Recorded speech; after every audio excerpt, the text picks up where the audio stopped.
My name is Andrew Keller. I am 36 years old, a licensed surveyor by trade. And until recently I had never spent a night completely alone in a fire lookout tower.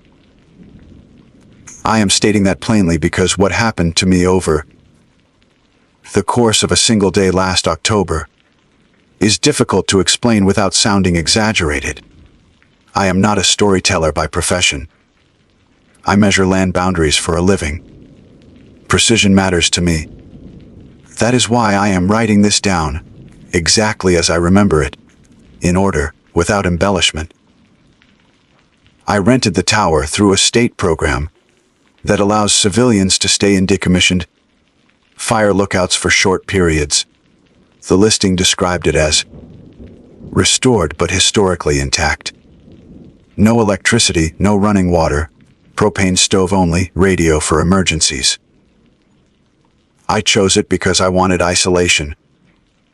I had just finished a long contract and wanted a place where there were no roads, no phone signal, and no one else within miles. The reservation was for a single night. I hiked in early in the morning with a pack that was heavier than necessary, because I tend to over-prepare. The climb took longer than expected.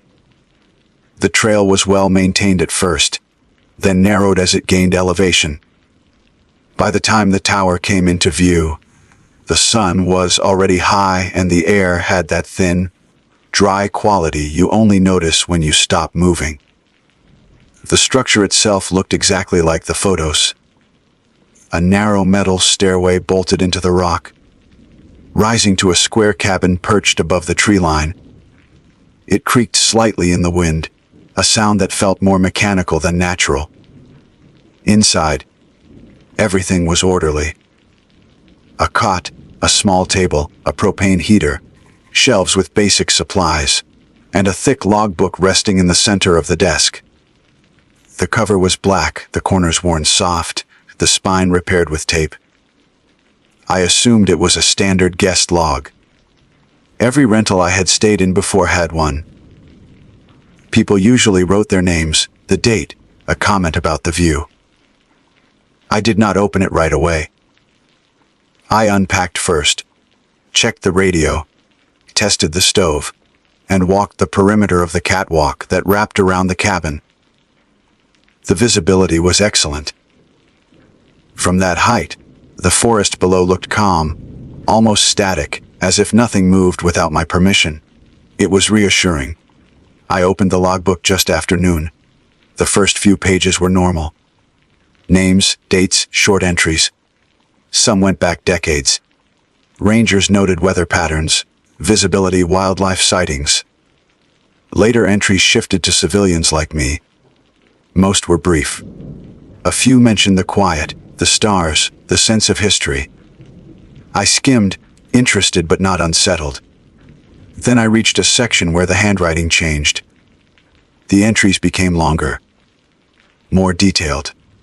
The dates were consecutive, sometimes written multiple times on the same day. The handwriting grew tighter, as if the person had been writing for hours without stopping. The content also changed. Instead of weather or routine observations, the writer described sounds. Footsteps on the stairs at night. The radio turning on by itself. The feeling of being watched from below the tree line.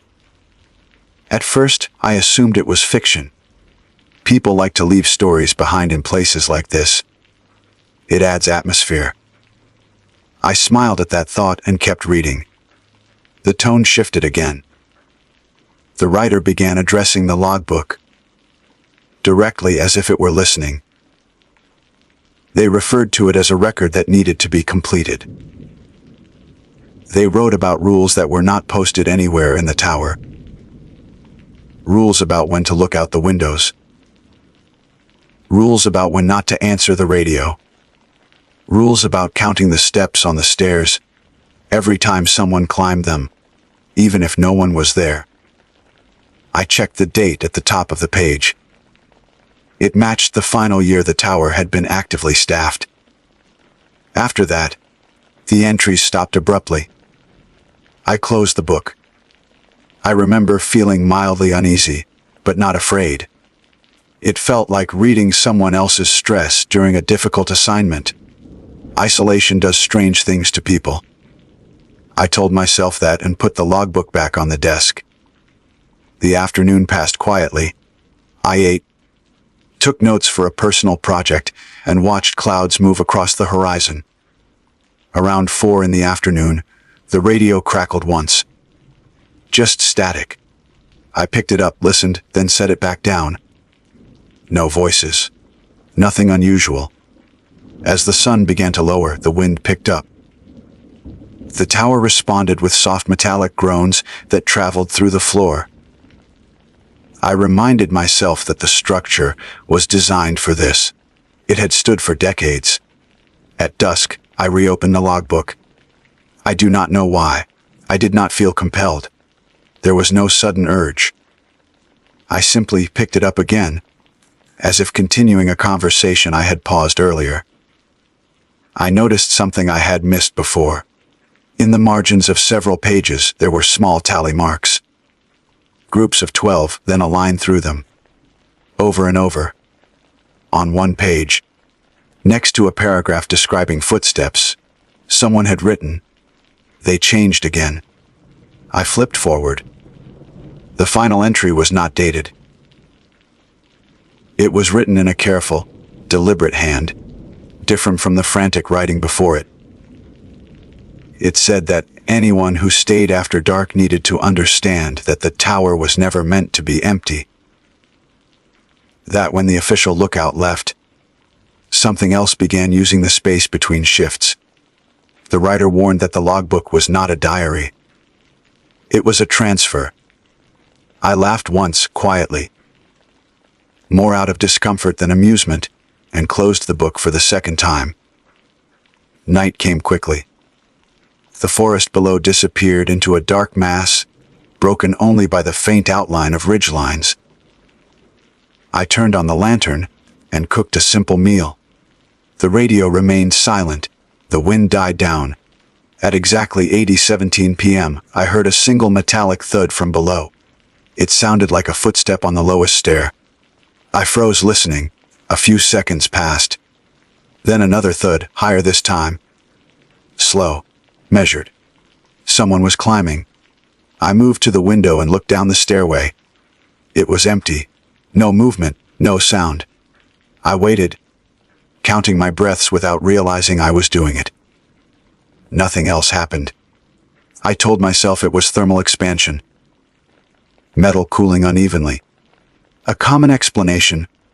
Reasonable. I wrote that explanation down in my notebook because writing things down helps me think clearly. At 9:03 p.m., the radio turned on by itself. No voice came through. Just open air, a faint hiss, and beneath it something rhythmic. Like breathing too close to the microphone. I reached out and turned the dial off. My hand was shaking. I did not open the logbook again that night. I lay on the cot fully dressed, lantern dimmed, listening to the tower settle.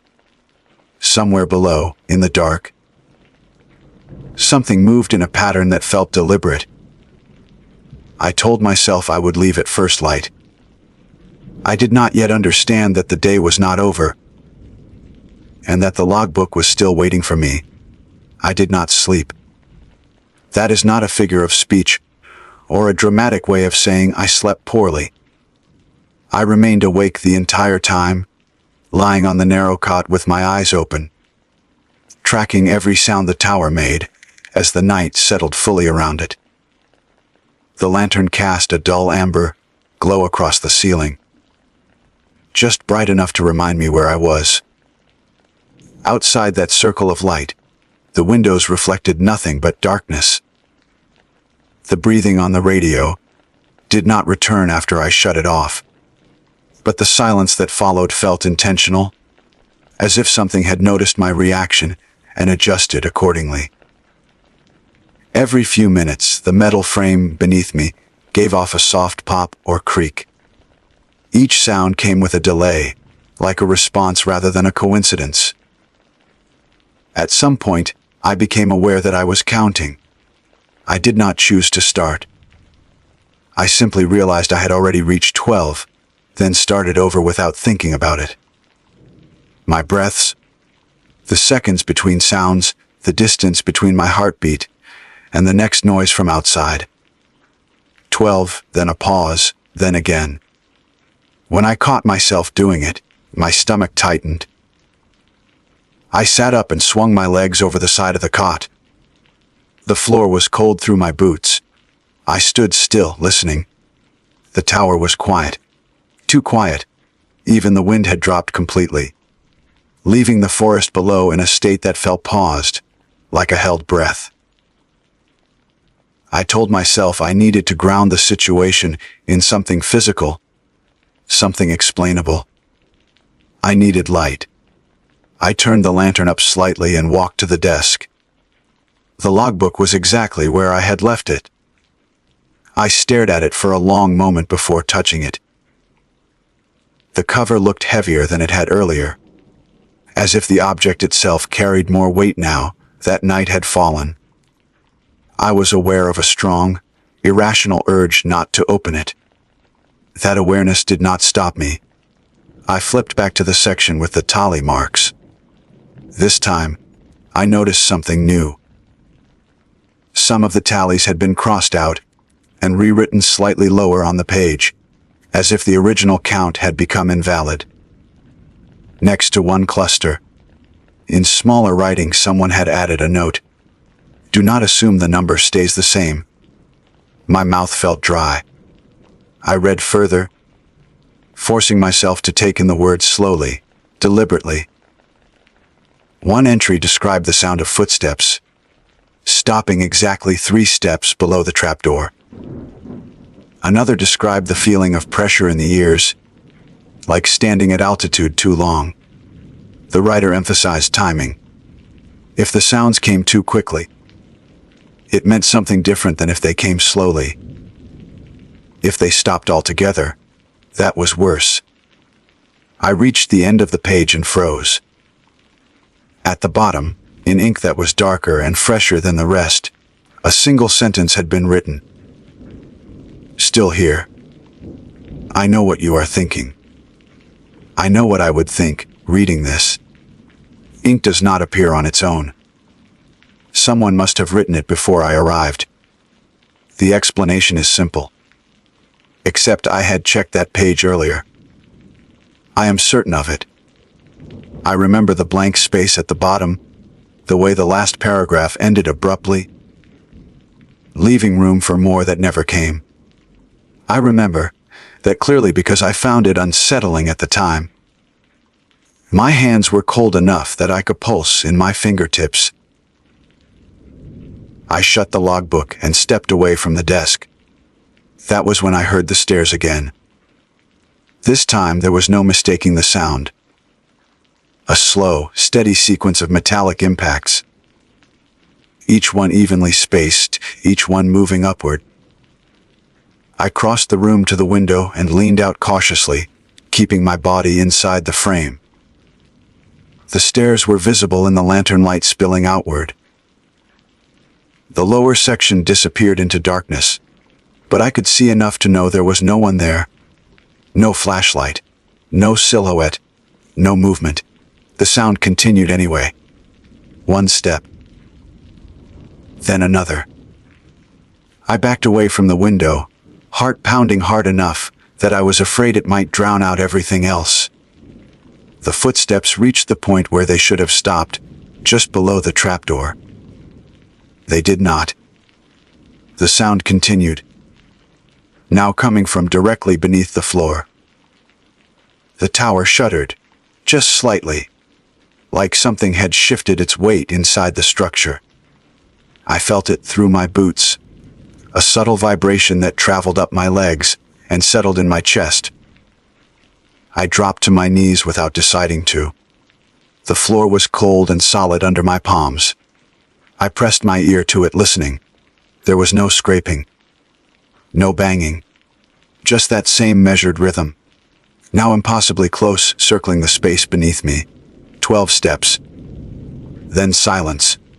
The absence of sound was worse than the noise. It felt expectant, charged, as if the air itself was waiting for me to do something specific. The radio crackled. I did not touch it this time. A voice came through, distorted but unmistakably human. Calm, professional, male. Fire lookout, this is station control. Please confirm your status. I stared at the radio, my mind scrambling to catch up. Relief surged through me so fast it made me dizzy. Of course there was a rational explanation. Of course someone was checking in. I stepped closer, my hand hovering just above the switch. Then the voice spoke again. Andrew Keller, please confirm your status. I had not given my full name to anyone on this trip. The rental agreement was filed weeks earlier. There was no cell service. No internet. No way for someone to know I was awake. Standing in that exact spot. My hand dropped away from the radio. The voice continued, unbothered by my silence. You are overdue for your entry. The record must remain current. I backed away slowly until my shoulders touched the far wall. The windows reflected my own lantern, lit face back at me, pale and rigid. The radio clicked off. From beneath the floor, something shifted again. Not footsteps this time. More like a repositioning, a careful adjustment. I looked down. Near my boots, etched faintly into the dust on the floor, were shallow marks that had not been there before. Curved impressions, arranged in a rough circle around where I stood. They looked like tally marks. I did not scream. I did not run. I stood there, breathing shallowly, because somewhere in the back of my mind a terrible understanding was forming. The logbook was not a warning left behind. It was a schedule, and I was now part of it. I do not remember deciding to pick up the logbook again. What I remember is standing at the desk with it already open, the lantern light falling across the page, as if it had been waiting for me to return. The room felt smaller than it had earlier, the air heavier, carrying a faint metallic smell that reminded me of cold tools left out overnight. The page was blank. Not blank in the sense that it had never been written on, but blank in the way paper looks after something has been carefully erased. The fibers were disturbed.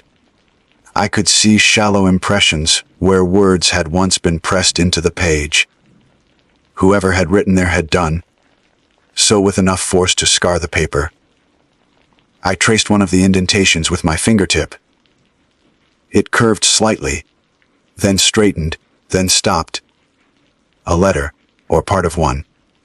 Behind me, the tower made a sound I had not heard before. Not a creak, not a pop, but a slow, deliberate flex, like a person stretching joints after sitting too long. The sensation traveled through the floor and up the walls, ending in a faint vibration that rattled the glass in the windows. I pulled my hand back and closed the book. The silence that followed was complete. No wind, no distant wildlife, no radio hiss. It felt staged, like a pause written into a script. I checked my watch. The face glowed faintly. I told myself I was leaving. Not in the morning. Not at first light. I was leaving now. I grabbed my pack and slung it over my shoulder, movements stiff and clumsy from hours of tension. I reached for the lantern, then stopped. I had a sudden, vivid certainty that if I turned the light off, I would not be able to turn it back on. I left it lit. The trapdoor in the floor was closed, its metal ring flush with the boards. I knelt and wrapped my fingers around it. The metal was colder than it should have been, cold enough to sting. I hesitated, listening. Nothing. I pulled. The trapdoor opened easily. revealing the narrow ladder that led down into darkness. The lantern light spilled into the opening, illuminating the first few rungs. Beyond that, the stairs vanished into black. I counted them automatically. 1, 3. I stopped myself, swallowing hard, and forced my gaze upward instead. The catwalk door stood closed on the far side of the room. Freedom was just beyond it. A short climb down the exterior stairs. A fast hike back to the trailhead. Exhausting, dangerous, but possible. I took a step toward the door. Something below me exhaled. It was not loud. It was not aggressive. It was simply close. So close that I felt it against the soles of my boots. A warm disturbance in the cold air rising from the stairwell. I froze. The exhale was followed by a sound that might have been a voice if it had been shaped by a mouth. It came up through the open trapdoor in a steady tone, neither loud nor soft. Continue. I shut the trapdoor with more force than necessary and stumbled back, my heel catching on the edge of the rug. I hit the floor hard, the impact knocking the breath out of me in a sharp burst. The lantern flickered but stayed lit. I scrambled to my feet and back toward the windows, my spine pressed flat against the glass. My reflection stared back at me, eyes wide, jaw clenched so tightly it hurt. The radio crackled again. This time there was no pretense of an official call. "You missed a count," the voice said. It was the same voice as before. Calm, familiar, mine if I listened too closely. That creates gaps. "I'm leaving," I said aloud. My voice sounded thin and unreal in the open space of the tower. There was a pause. Then, the voice replied, "You cannot leave an incomplete record." The floor creaked beneath me as something shifted its weight again. I felt it through my boots, a slow redistribution of pressure, as if whatever was below had repositioned itself to match where I stood. The logbook slid off the desk. It did not fall. It slid, stopping neatly at my feet, open to a fresh page. A pen rested across the center fold. I stared at it, my mind rebelling against what my eyes were telling me. I backed away until my shoulders hit the window again. There was nowhere else to go. "I didn't agree to this," I said. The tower responded with a low, resonant hum, like wind passing through a long, narrow space. The sound came from everywhere at once. "Agreement is not required," the voice said gently. "Continuation is." I do not know how long I stood there. Time felt distorted, stretched thin. My watch no longer seemed relevant. The only thing that mattered was the logbook. Waiting on the floor, the blank page, reflecting the lantern light like an accusation. I thought of the tally marks, the rules, the warnings written by hands that had once been as steady as mine. I understood then what had happened to the last lookout. They had not disappeared. They had stayed. I picked up the pen. The moment my fingers closed around it, the pressure in the room eased slightly, like a held breath being released. The vibrations beneath the floor settled into stillness. The voice did not speak. I knelt and placed the logbook on the floor in front of me.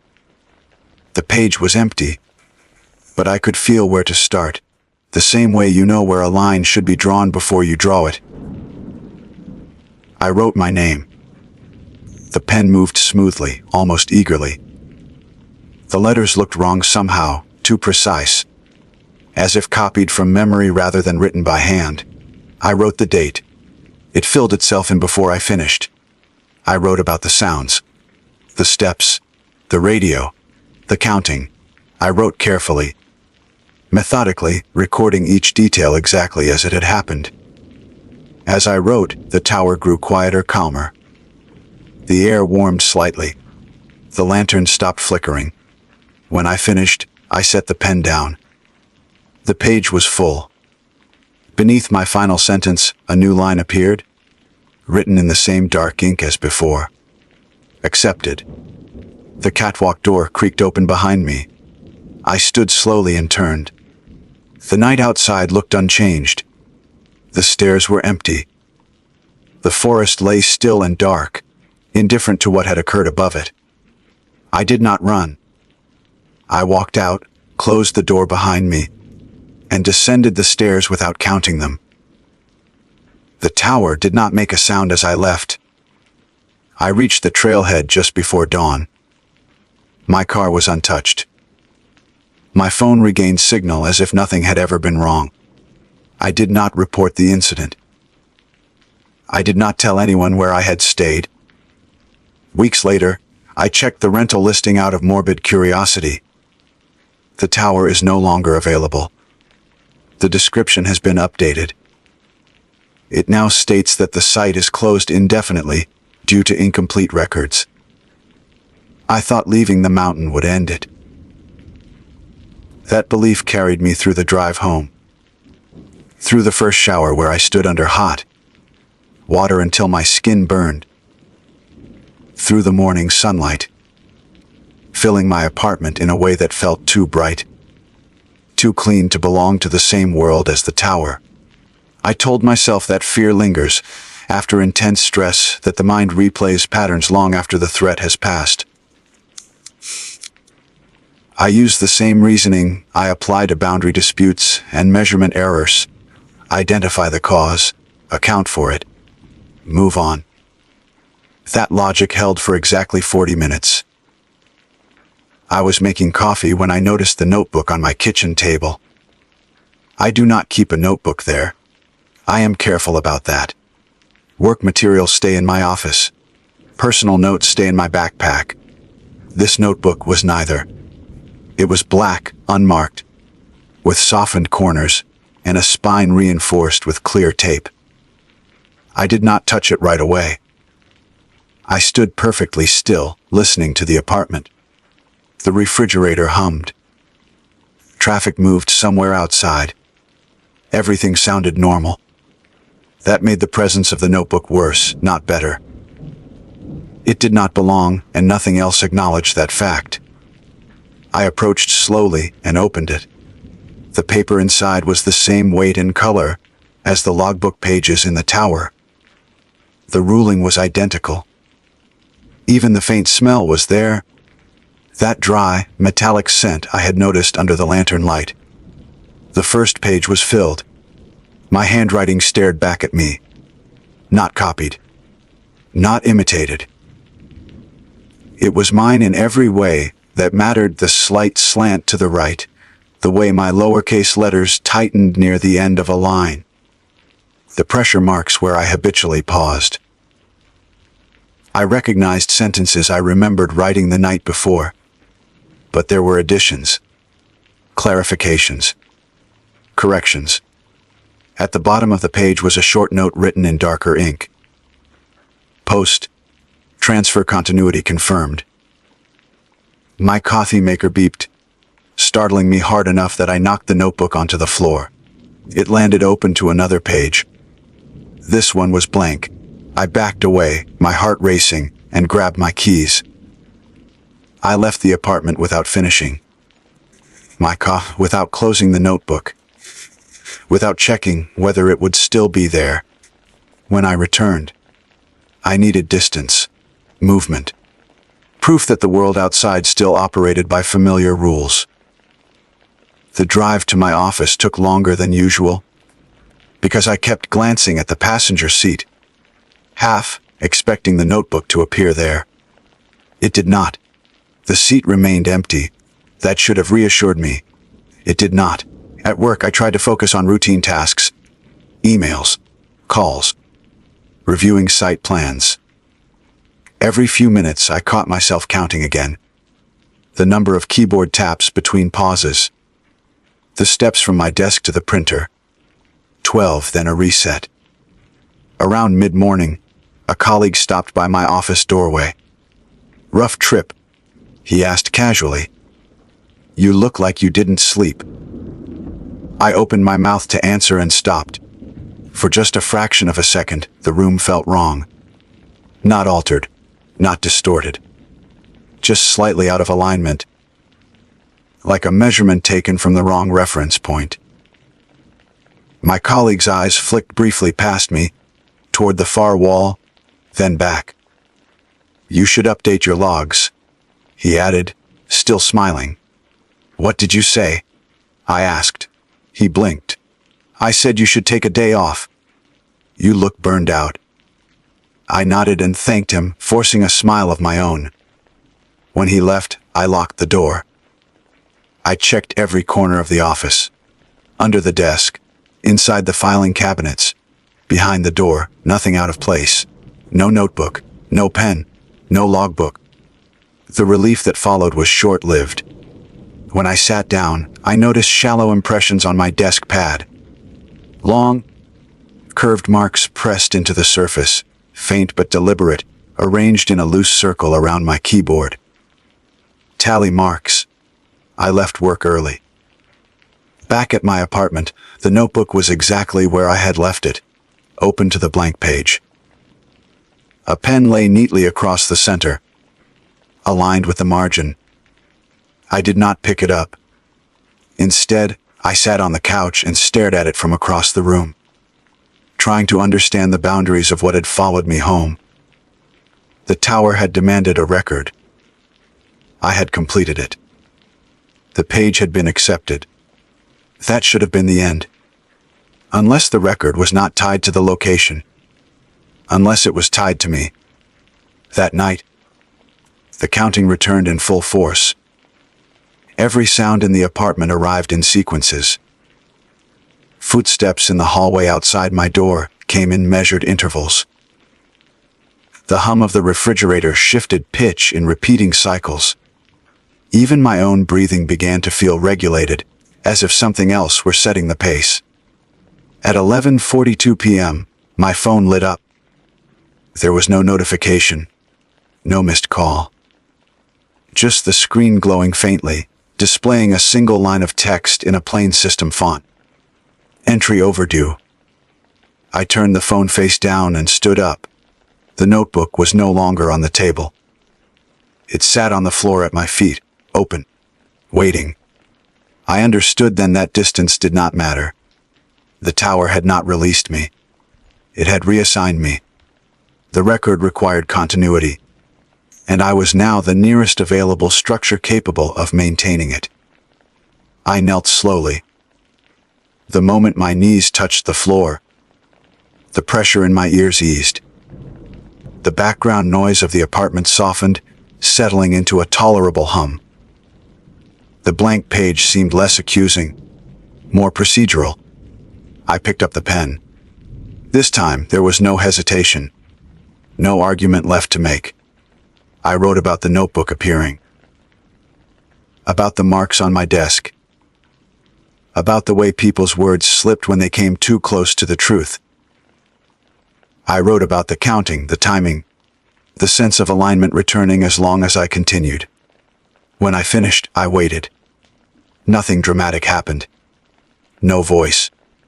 No movement beneath the floor. The pen simply stopped writing. The ink dried instantly. At the bottom of the page, a familiar word appeared. Accepted. I closed the notebook. For the first time since leaving the mountain, I slept. I woke just before dawn with the uneasy certainty that this was no longer a matter of survival for me alone. Records do not exist for their own sake. They exist to preserve processes, to ensure replication, to allow continuation beyond the original site. The tower had been decommissioned. The function had not. And somewhere, whether I chose to acknowledge it or not, the next transfer point was already being prepared. I began to notice the changes in small, reasonable ways. At first, it was productivity. My reports were clearer. My measurements more consistent. Errors that used to require second passes resolved themselves the first time. I attributed it to rest, to the relief of having survived something stressful, and returned to routine. The fact that I was sleeping again mattered. I did not question the cost of that sleep. The notebook stayed where it was. Sometimes on the table. Sometimes on the floor beside my bed. I stopped trying to predict where it would appear, because prediction implied control, and I had learned that control was an illusion in this process.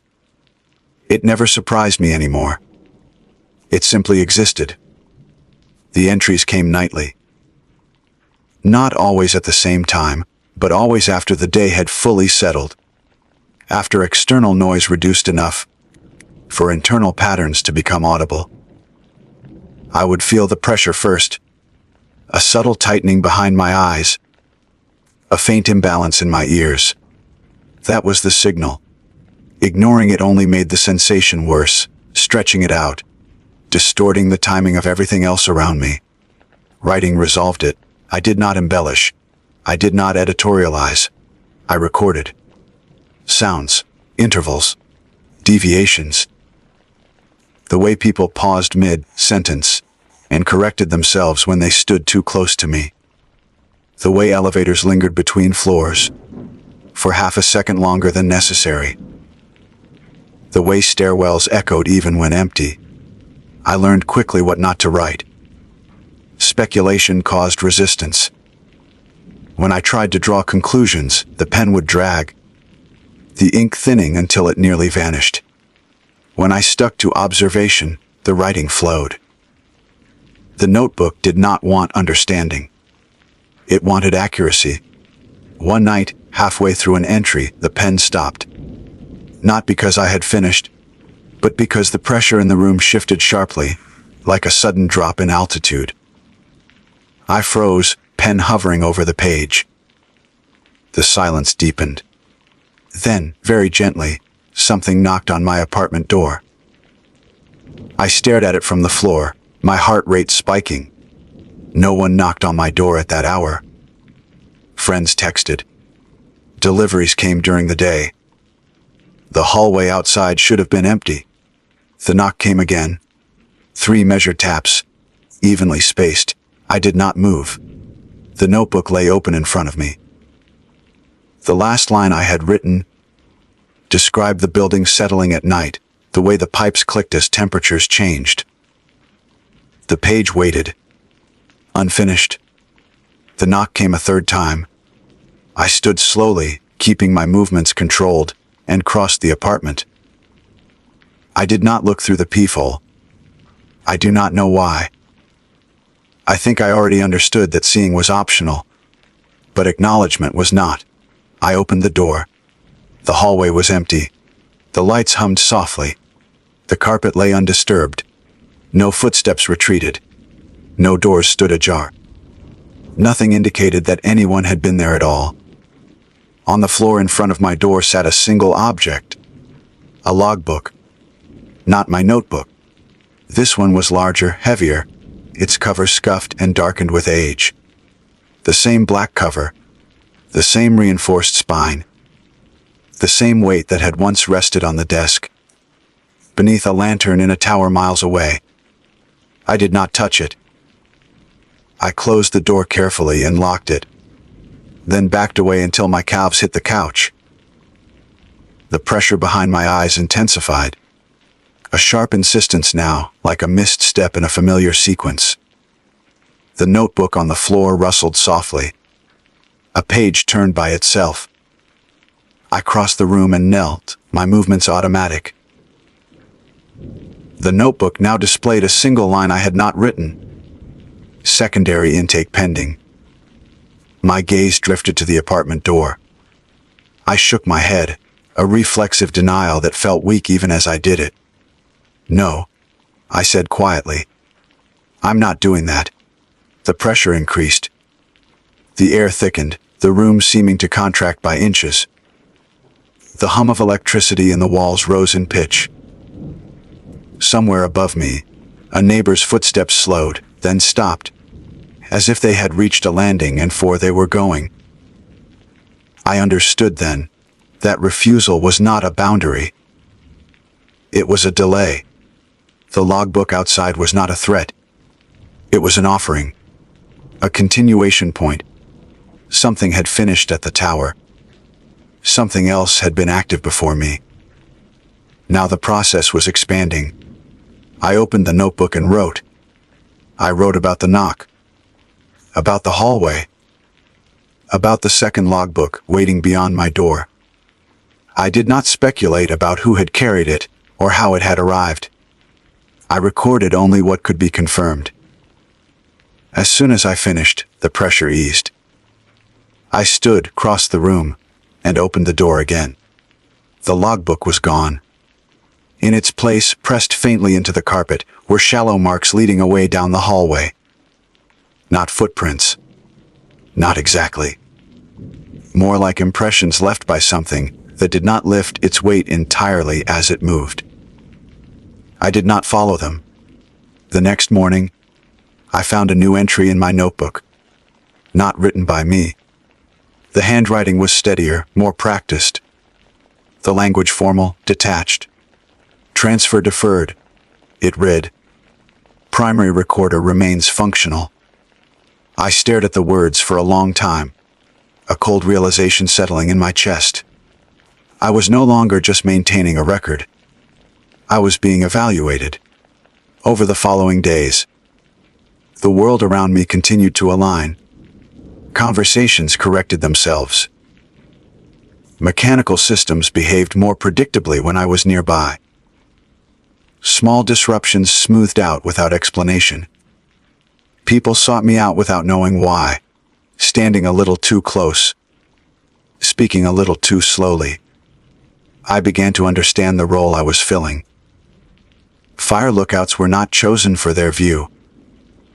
They were chosen for their isolation, their elevation, their ability to observe without interference. When those structures failed or were removed, the function did not disappear. It adapted. I had become a mobile point of observation. A temporary tower made of flesh and habit and routine, capable of recording anomalies where fixed structures no longer could. The notebook was proof of that. Late one night, as I finished another entry, a final line appeared at the bottom of the page. Expansion authorized. I closed the notebook with shaking hands. Somewhere beyond my apartment walls, beyond the city, beyond the places I could easily reach, other structures were being prepared. Other gaps were forming. And I was no longer certain whether my role was to prevent what came next, or to ensure it was properly recorded when it did. I stopped trying to live as if this would end. That realization did not arrive all at once. It came gradually through small concessions that accumulated until resistance felt inefficient. I still went to work. I still paid bills. I still spoke to people and answered questions. But everything I did now existed in relation to the record. My days became preparation. My nights became execution. The notebook never left my vicinity anymore. If I forgot it at home, it would be waiting in my car. If I tried to leave it in the office, it would reappear in my bag before I reached the elevator. The pattern was not aggressive. It was corrective, like a system maintaining equilibrium. I began to notice that certain places produced stronger responses. Transit hubs, stairwells, parking garages. Anywhere vertical movement occurred. Anywhere sightlines overlapped in ways that made observation ambiguous. Those locations generated pressure faster, demanded entries sooner. The notebook would grow warm under my hand, the paper subtly vibrating until I wrote. One evening, after a longer than usual day, the pressure did not subside when I returned to my apartment. It intensified.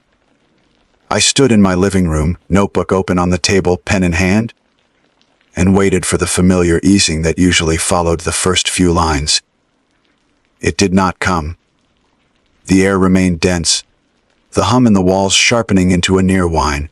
I wrote faster. I recorded the day in precise detail. Locations, times, deviations. A malfunctioning elevator that skipped a floor and corrected itself. A pedestrian who stopped mid-crosswalk, turned slowly in place, then continued without reacting to the traffic light. I wrote until my hand cramped. Nothing changed. I stopped, breath shallow, and looked at the page. The ink had faded. Not dried, faded. The earlier lines were already thinning, retreating into the fibers of the paper, as if they had never been fully accepted. At the bottom of the page, a sentence appeared, written in that steady, unfamiliar hand. Elevation insufficient. I read it twice. The pressure in my ears spiked sharply, and with it came a clear, unambiguous understanding of what was required. Not a suggestion. Not a demand. A logistical correction. I gathered my coat, the notebook, and my keys, and left the apartment without turning off the lights. The nearest rooftop access was in the adjacent building, connected to mine by a shared maintenance corridor. I had passed the door dozens of times without noticing it. Tonight, it stood slightly ajar. The stairwell beyond it was unlit. I climbed slowly, counting each step without meaning to. The pressure eased slightly with every level I gained, enough to keep me moving. At the top, I pushed open the heavy metal door and stepped out onto the roof. The city stretched out below me, lights scattered unevenly through a low haze. The wind up there was colder, sharper, cutting through my coat. I stood near the center of the roof, notebook clutched to my chest, and waited. The pressure vanished. The relief was immediate and profound, like surfacing after being held underwater. I inhaled deeply, my lungs filling without resistance for the first time all evening. The notebook vibrated once, then went still. I opened it. The page was blank again, pristine, ready. I wrote about the height, the clarity, the way the city resolved into patterns, instead of noise when viewed from above. I wrote about the lights that flickered out of sequence, the intersections where traffic paused without cause, the brief moments when everything aligned and then slipped again. The pen moved smoothly. The ink remained dark. As I finished, the wind shifted. Not directionally, structurally. It flowed around me in a way that felt guided, as if the air itself were being directed to avoid interference. Somewhere behind me, metal creaked softly. I turned. At the far end of the roof, near the antenna array, something stood that had not been there before. I do not have a better word for it than structure. It was not tall, not imposing. It occupied space with restraint, a vertical presence defined more by absence than mass. The lights behind it bent subtly, refracting in a way that made its outline difficult to fix. I could not tell where it began or ended, only that it aligned perfectly with the notebook in my hands. I did not feel fear. I felt recognition. This was not an intruder. It was infrastructure. The notebook turned a page on its own. A new line appeared. Temporary elevation node confirmed. The structure shifted slightly, a minimal adjustment, like a calibration. The pressure in the city below seemed to ripple outward from the building, then settle. I understood then what had been happening around me. The reason systems behaved better in my presence. The reason anomalies corrected themselves. I was not being followed. I was being used as a reference point. I wrote again, documenting the structure's presence without attempting to define it. As long as I stayed descriptive, the page accepted the words. When I drifted toward interpretation, the ink resisted. When I finished, the structure receded. Not vanished, receded. like scaffolding removed after a task was completed. The roof was empty again, just concrete. Antennas and wind. I closed the notebook. The pressure did not return when I descended the stairs. That night, I slept on my couch, the notebook resting on the floor beside me. For the first time since this began, my dreams were empty. No sounds. No counting. No steps. In the morning, a new entry awaited me. Elevation requirement intermittent. It read, "Mobility remains advantageous." I stared at the words, a quiet dread settling in. The tower had once been fixed. Static. Anchored to a mountain. I was not. And as I packed the notebook into my bag and stepped out into the city, I realized that movement was no longer just permitted. It was necessary.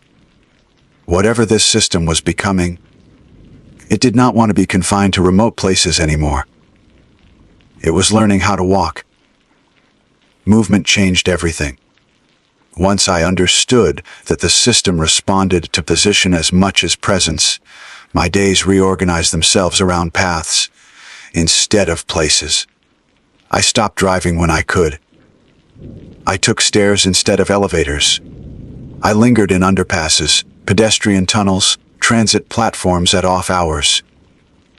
Anywhere layers overlapped, above and below, arriving and departing, seen and unseen. The notebook grew attentive. It did not demand entries immediately anymore. It observed with me. That distinction mattered. The pressure that used to build sharply now arrived as a gradient, a slow tightening that told me I was approaching relevance. If I passed through quickly, the sensation followed me. If I stopped, it stabilized. The notebook warmed. The pen felt balanced in my hand. I learned routes the way surveyors learn terrain, not by names but by behavior. This staircase produced delayed echoes. That platform caused clocks to desynchronize by seconds. This crosswalk made people hesitate without knowing why. The city revealed itself as a map of soft failures and near alignments. One night, just after midnight, the notebook signaled insistently for the first time since the rooftop. I was underground, waiting on a nearly empty subway platform. The last train had passed minutes earlier. The next was not due for a while. Fluorescent lights buzzed overhead, their rhythm slightly off, as if two separate circuits were arguing about timing. The pressure arrived all at once. Not painful, focused, like a lens snapping into clarity. I sat on the bench and opened the notebook. The page did not start blank. 3 lines were already written. Convergence detected. Multiple observers present. Primary recorder to verify. I scanned the platform. At first glance, I appeared to be alone. Then I noticed the others. A man standing near a pillar, motionless, staring down the tunnel without blinking. A woman seated several benches away, hands folded, eyes closed, counting silently. I could see it in the movement of her jaw. Farther down, partially obscured by shadow, someone leaned against the wall in a way that avoided full contact with the surface, like they were careful not to press too hard against reality. None of them acknowledged me. I wrote. I described their positions, distances, postures, the way the air behaved around them, slightly distorted as if warmed unevenly. As I wrote, the light steadied. The buzzing synchronized. The man near the pillar moved first. He turned his head slowly and looked directly at me. There was no hostility in his expression, no fear, just a calm awareness that matched my own. He nodded once, a small, professional gesture. Confirmation. The woman on the bench exhaled deeply, shoulders relaxing, as if something she had been holding finally let go. The figure in the shadows adjusted position, then faded just enough to blend with the wall. I finished the entry. The notebook accepted it immediately. The train arrived without warning, sliding into the station with unnatural smoothness. Doors opened. No announcement played. The platform lights dimmed slightly, like a theater acknowledging a scene change. The others boarded. I did not. The doors closed. The train departed. The platform returned to normal, empty and imperfect again. The pressure receded, leaving behind a dull ache that felt like after images behind my eyes. A new line appeared. Distributed observation confirmed. I sat there long after the next scheduled train came and went, staring at the words. The system was no longer singular. It had not waited for me alone. Others had been positioned, prepared, corrected. I was not unique. That realization was both a relief and a threat. Over the following days, encounters like that became more frequent. Not dramatic. Not overt. Just moments of alignment with strangers who paused at the same time I did, who counted unconsciously, who avoided certain thresholds without knowing why. We did not speak. We did not need to. The notebook recorded the intersections. Patterns emerged. Certain times of day. Certain angles of movement. Vertical transitions mattered most. Stairs, ramps, escalators. But so did liminal moments. Doors closing, trains departing, crowds thinning. Then came the failure. It happened in a pedestrian tunnel beneath a major roadway, just after a heavy rain. Water dripped steadily from seams in the concrete. The lights flickered irregularly, their reflections stretching across the wet floor. The pressure arrived late. I was already halfway through when it surged, sharp and urgent. I stopped and opened the notebook, but the page resisted. The paper felt rougher, less receptive. I wrote anyway. As soon as the pen touched the page, the lights went out. Complete darkness. The pressure spiked violently, disorienting, as if multiple reference points had collapsed at once. Somewhere ahead of me, footsteps echoed, but not in sequence. Overlapping. Uncountable. I backed against the wall, heart racing, forcing myself to stay still. Movement without observation felt dangerous now, like walking off an unmarked edge. The notebook vibrated hard enough to buzz in my hands. I wrote blindly, relying on muscle memory. Recording the absence of light, the loss of synchronization, the way sound fractured instead of echoing cleanly. The pen scratched loudly against the paper. The footsteps stopped. A low hum filled the tunnel, rising gradually until it resolved into the familiar background tone I had learned to associate with stabilization. The lights flickered back on, one by one, restoring the tunnel in uneven sections. I lowered the notebook and exhaled. The floor was empty. At the bottom of the page, a new message had been written with unusual firmness. Intervention threshold exceeded. Local correction required. My hands trembled as I closed the notebook. For the first time since leaving the mountain, the record was not enough on its own. Observation alone had failed to prevent escalation. The system had allowed me to feel that failure directly, without cushioning. That night I dreamed again. Not of the tower, or the rooftop, or the city from above, but of scaffolding being assembled across places I recognized. Platforms, stairwells, bridges.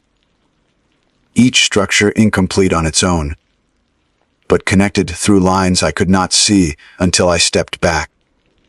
I woke with the certainty that the system was no longer content to simply watch. It was beginning to correct. And correction required proximity. As I packed the notebook into my bag and headed out before dawn, a final line appeared, written with deliberate clarity. Primary recorder authorization expanded. I did not know yet what that meant in practice. but I understood the implication. Observation had been phase 1. Containment had been phase 2. What came next would require more than counting steps and writing them down.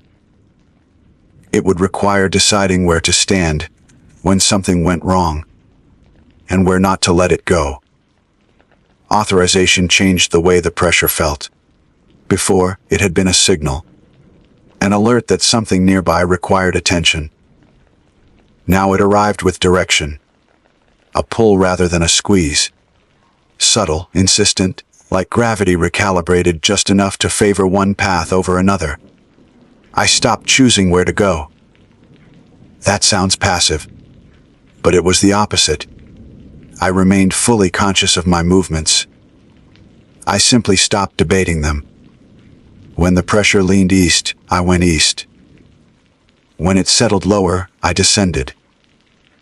The city became navigable in a way it never had before, not by maps or schedules, but by alignment.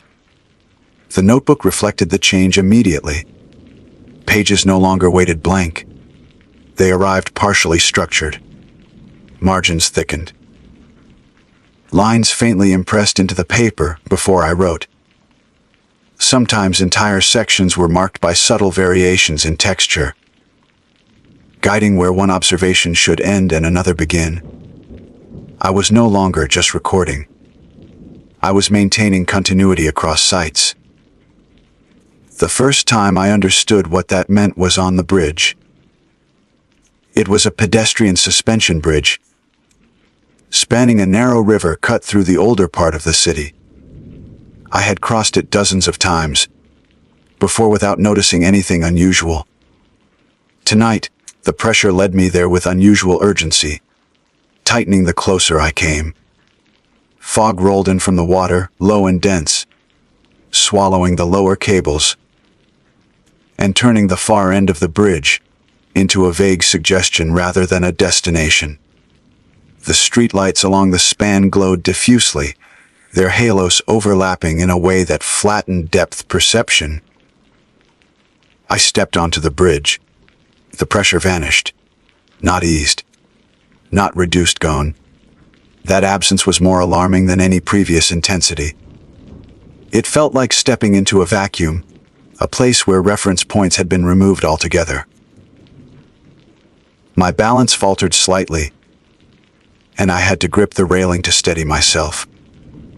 The notebook grew warm against my side. I stopped near the midpoint and opened it. The page was already filled with headings. No words yet, just structure. Segments waiting to be populated. I understood instinctively that this was a convergence zone, a place where multiple observational lines overlapped without resolution, a place that could fail. I began to write. I recorded the fog density, the light behavior, the way sound carried strangely across the span. My footsteps echoed inconsistently, sometimes arriving back at me delayed, sometimes not at all. The water below was invisible, but I could hear it moving, a steady current that refused to synchronize with anything above it. Halfway through the entry, the bridge swayed. Not from wind. The air was still. The movement was subtle, lateral rather than vertical, like a slow adjustment rather than an external force. I felt it through the soles of my shoes, a measured shift that suggested redistribution of load. I looked up. At the far end of the bridge, figures had emerged from the fog. 3 of them. They stood spaced evenly across the width of the walkway, not blocking it entirely, but creating a pattern that discouraged passage. Their outlines were indistinct, edges softened by the mist, but their posture was unmistakable. Upright, still, observant. The notebook vibrated once. I did not feel fear. I felt responsibility. This was not an encounter. It was a test of positioning. I continued writing. I described the figures without assigning intent. Heights approximate. Distances measured. The way the fog bent slightly around them, thinning near their shoulders. As I wrote, the pressure returned, not sharply, but directionally, guiding me to shift a half step to my left. I obeyed. The bridge steadied. One of the figures adjusted position in response, mirroring the change. The alignment held. I understood then what authorization meant. I was being allowed to influence stabilization through placement. Not command. Not control. Balance. I finished the entry and waited. The fog thinned gradually, retreating toward the river. The figures receded with it, dissolving into absence rather than movement. The bridge stopped swaying. A new line appeared at the bottom of the page. Local correction successful. I closed the notebook and crossed the rest of the bridge without incident. Over the following days, similar situations arose with increasing frequency. An overpass where traffic stalled without cause, until I paused at a specific point. A stairwell where echoes multiplied, until I sat on a particular step and wrote. A plaza where people began circling aimlessly, until I moved to the center and held position long enough for the flow to reset. Each time, the notebook confirmed the outcome. Each time, the effort required increased. The pressure lingered longer. The absences felt deeper. The corrections demanded more precise placement, narrower margins for error. I was no longer just observing anomalies. I was acting as a temporary anchor. That understanding carried a cost. Fatigue set in that sleep did not resolve. My joints ached from standing still in unnatural postures. My attention frayed at the edges, threatened by the constant demand for readiness. The notebook remained patient, but the system it represented did not slow. One evening, as I completed an entry after stabilizing a malfunctioning transit hub, the page did not clear. Instead, additional text appeared beneath my final line. Primary recorder capacity approaching limit. I stared at the words, a cold realization settling in. I was not infinite. I had wondered before whether I was meant to be replaced. Now I understood that replacement was inevitable. The notebook turned another page on its own, revealing a map like impression etched faintly into the paper. Not a city map, not a geographic one, a network. Nodes connected by thin lines, some solid, some dashed, some incomplete. Several nodes glowed faintly, already active. One remained dark. The pressure shifted toward it. I followed. The location lay at the edge of the city, where industrial zones bled into undeveloped land. A place of half-built structures and abandoned frameworks, steel skeletons left exposed against the night sky. Scaffolding. As I approached, the familiar sense of elevation returned, but distorted. Not vertical height this time, but structural incompleteness. A place designed to be something else, paused mid-function. I stopped at the perimeter. The notebook grew heavy in my hands. I knew with quiet certainty that this site would not stabilize through observation alone. Whatever had begun at the tower had outgrown passive systems. Fixed points had failed. Mobile recorders were being strained. Distributed observers could not cover the gaps fast enough. Something new was required. As I stood there, writing the initial conditions, a final line appeared at the top of the next page. Transfer protocol initiating. I did not close the notebook. I did not step forward. I stood exactly where the pressure balanced perfectly, at the threshold between intervention and withdrawal, and understood that the next phase would not ask whether I was willing. It would ask whether I was sufficient. And for the first time since this began, I did not know the answer. I stayed where I was longer than the system expected. I know that because the pressure did not increase. It adjusted. subtle recalibration, like a scale compensating for uneven weight. The scaffolding ahead of me loomed in incomplete geometry. Verticals without purpose, horizontals that led nowhere. A structure designed to become something else. Arrested mid-intention. The fog thinned and thickened in slow pulses, as if breathing around the steel frame. The notebook was open in my hands. The page labeled, "Transfer Protocol Initiating," did not fill itself. It waited. That was new. I wrote the initial conditions carefully. Time, weather, visibility, the number of access points to the site. The way the ground sloped imperceptibly toward the center. A detail easy to miss unless you were trained to look for it. As long as I stayed descriptive, the pressure remained balanced. Then I stopped writing. Nothing happened. No correction. No escalation. No voice. I realized slowly that this was not a handoff in the way I had feared. Not a replacement. Not an ending. It was a test of sufficiency. Yes, but sufficiency did not mean endurance. It meant judgment. I stepped forward. The moment my foot crossed the threshold of the site, the pressure vanished entirely. Not absence this time.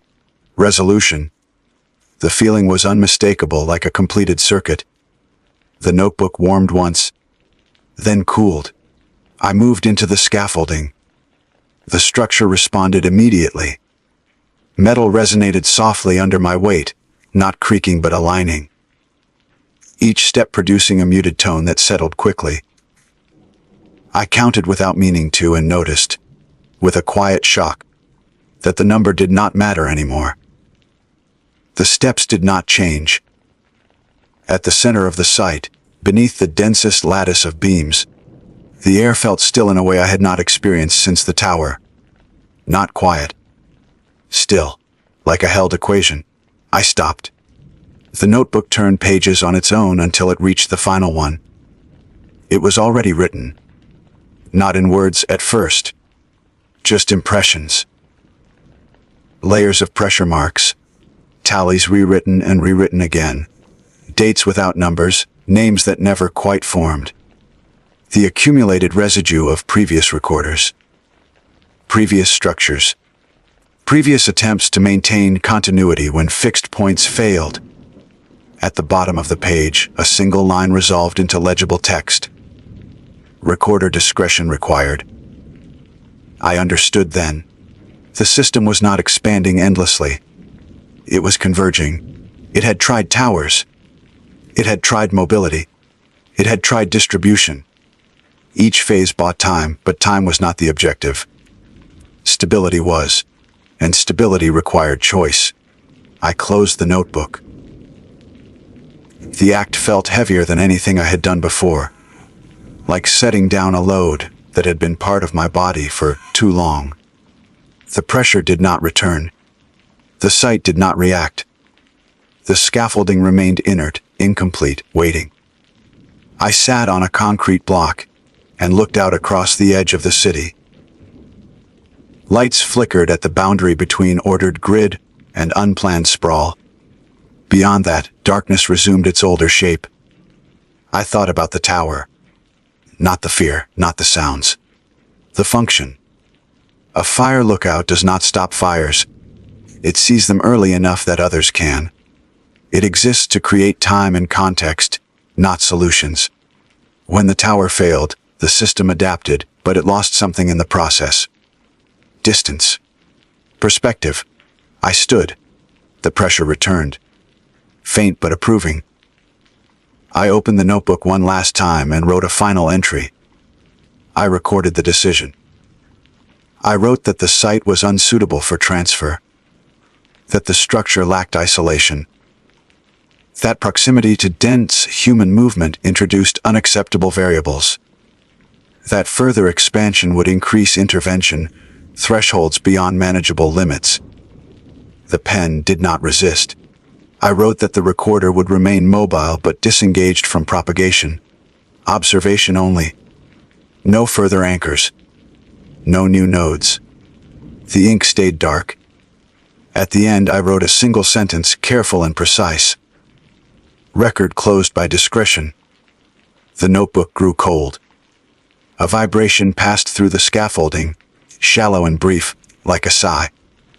The fog thinned rapidly, peeling away from the beams and drifting back toward the river. The pressure lifted completely. I waited. Nothing followed. I left the site without incident. The walk home felt ordinary in a way I had almost forgotten was possible.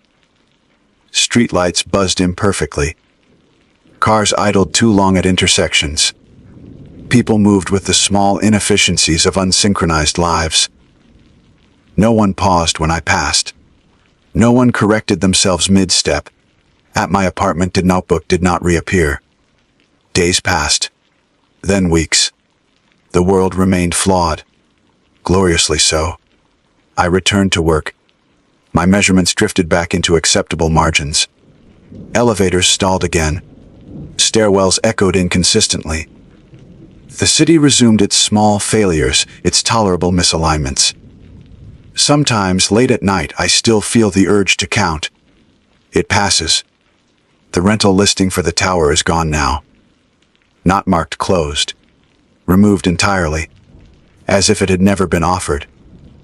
I do not believe the system is gone. I believe it is dormant. And I believe that discretion was always the point. Not endless recording. Not perfect alignment. Just enough observation to prevent collapse, then the wisdom to stop. I keep no notebook now. But every so often, when I cross a bridge or climb a long flight of stairs, I pause at the midpoint and look around. Not to correct anything, not to write it down, but to remember that some structures exist only to be temporary. Fire towers burn out. Records end. And the most important decision a lookout ever makes is knowing when to come down.